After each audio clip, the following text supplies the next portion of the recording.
மாயாவதி மீதான விமர்சனத்தால் எழுந்துள்ள சர்ச்சை ஒருபுறம் இருக்க, குஜராத்தில் தாக்குதலுக்குள்ளான தாழ்த்தப்பட்ட இளைஞர்களை முதலமைச்சர் ஆனந்திபென் பட்டேல் நேரில் சந்தித்து ஆறுதல் தெரிவித்தார்.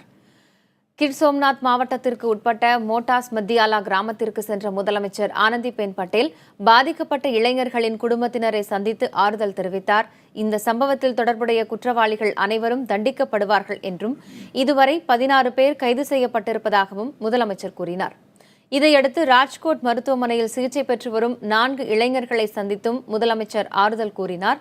அவர்களுக்கு சிறந்த மருத்துவ சிகிச்சை அளிக்கவும் மருத்துவர்களுக்கு ஆனந்திபென் பட்டேல் அறிவுறுத்தினார். கடந்த 11ஆம் தேதி பசுவை கொன்று அதன் தோலை கடத்த முயன்றதாக பசு பாதுகாப்பு அமைப்பினர் 4 தாழ்த்தப்பட்ட இளைஞர்களை பிடித்தனர். பின்னர் உனா என்ற இடத்தில் சாலையில் கட்டி வைத்து அவர்கள் 4வரையும் சிலர் தாக்கினர்.